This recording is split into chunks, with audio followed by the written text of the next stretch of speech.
Goldman Sachs released a report talking about the impact of AI on economic growth, and it didn't talk about India's future in the AI space in a very optimistic manner. It stated that globally, two-thirds of occupations can be partially automated by AI, things like administration, legal, etc., professions with very little physical exposure. Jobs like construction or maintenance will be automated by AI only around 4 to 6%. But when it came to India, it stated that only a little about 10% of the jobs would be automated by AI. Did this surprise you? Because it surprised me for sure.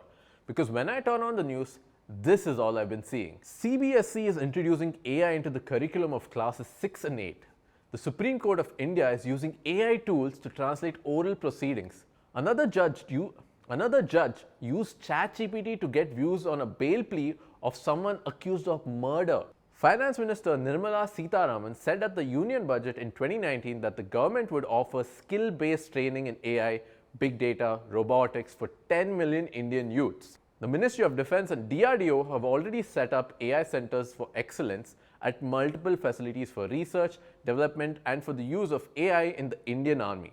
There is so much happening in India to get ahead in AI technology, both in the government and the private sectors. $1.7 billion worth of VC funding went into AI-based Indian startups, and in 2022, it jumped to a whopping $5.2 billion.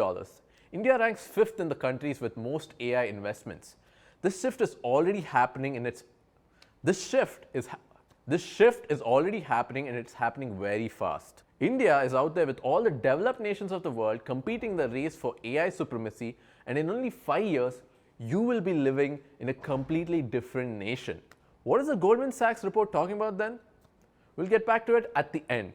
Now let me tell you exactly how by delving into 4 major sectors where AI will cause the most amount of impact in India. Number 1, defense.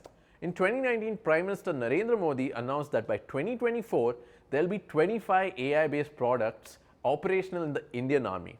It's 2023 right now, and guess what? There's already 40 AI-based products currently in operations and 30 more in development. We're ahead of the curve. There are multiple dedicated AI research facilities like DIPA, CAIR, DRDO YSL, and WARDEC that are currently up and running. Take WARDEC for example. It's a facility that uses AI and VR to train soldiers in battle-like scenarios via simulation games. Yes, this is actually happening in India.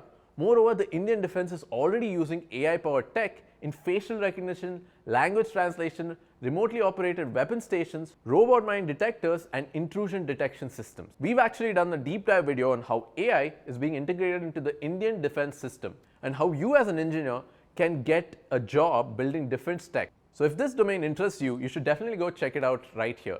Number 2, education. As mentioned initially in this video, CBSE is taking AI very seriously by introducing it into the curriculum. This basically understates that the government of India sees AI and coding as critical skills to have going forward. But speaking about the education sector at large, there are many ways AI will have a strong impact. What AI does best is automating seemingly redundant and time-consuming tasks like clerical work, for example. Did you know that the teachers and professors at school and universities spend around 40% of their time just doing paperwork, like filing mark sheets, reports, taking attendance, all of this. All of this can be automated, which frees up the educator's time to focus on one thing only, teaching. Another area is that of personalized education.